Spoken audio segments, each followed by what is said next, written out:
ദേ ഇതൊന്ന് നോക്കിയേ. ഇന്ന് ഞാൻ ആദ്യമായിട്ട് ചെണ്ട പിടിക്കാൻ പോവാണ്. അപ്പം എല്ലാവർക്കും സ്വാഗതം.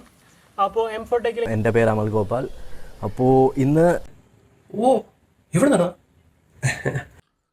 Beginner content ക്രിയേറ്റേഴ്സിൻ്റെ big mistake. അവരുടെ ഫസ്റ്റ് വീഡിയോ ഇന്നത്തെ ഫേമസ് ആയിട്ടുള്ള കോണ്ടന്റ് ക്രിയേറ്റേഴ്സിൻ്റെ റെലവൻറ്റ് വീഡിയോ ആയിട്ട് കമ്പയർ ചെയ്യും. എന്നിട്ട് നിങ്ങളുടെ വീഡിയോയ്ക്ക് വീഡിയോ ക്വാളിറ്റി ഇല്ലല്ലോ, ഓഡിയോ ക്വാളിറ്റി ഇല്ലല്ലോ, റീച്ച് കിട്ടുന്നില്ലല്ലോ, ഇതൊക്കെ കമ്പയർ ചെയ്തിട്ട് നിങ്ങളുടെ കോണ്ടന്റ് ക്രിയേഷൻ ജേർണി സ്റ്റോപ്പ് ചെയ്യും.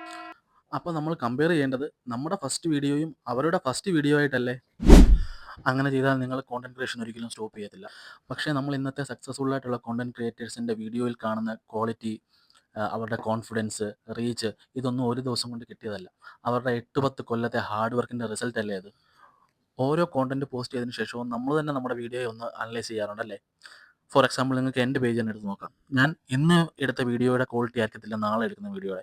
കാരണം ഇന്ന് അതിൽ നിന്ന് എന്തൊക്കെ മിസ്റ്റേക്ക് ഉണ്ട് ഇതെല്ലാം ഞാൻ റെക്ടിഫൈ ചെയ്തിട്ടായിരിക്കും, ഞാനെന്നല്ല എല്ലാവരും റെക്ടിഫൈ ചെയ്തിട്ടായിരിക്കും നമ്മൾ അടുത്ത കോണ്ടന്റ് പോസ്റ്റ് ചെയ്യുന്നത്. സോ നമ്മൾ ഓരോ വീഡിയോസ് എടുക്കും തോറും നമ്മുടെ എക്സ്പീരിയൻസ്, നമ്മുടെ സ്കില്ല്, അതെല്ലാം ഓട്ടോമാറ്റിക്കായിട്ട് ഇമ്പ്രൂവ് ചെയ്ത് തരും. കൂടുതൽ ചിന്തിക്കാൻ പോയി കഴിഞ്ഞാൽ നിങ്ങളുടെ കോണ്ടന്റ് ക്രിയേഷൻ ജേർണി എന്നൊരു സ്വപ്നമായിട്ട് മാത്രം നിൽക്കും. Stop comparing, start creating. Follow, subscribe ചെയ്തിട്ട് വീഡിയോ സേവ് ചെയ്ത് വെച്ചാൽ നിങ്ങൾക്ക് ഇടയ്ക്കിടയ്ക്ക് എടുത്ത് കണ്ട് മോട്ടിവേറ്റ് ആവാം. See you in next video.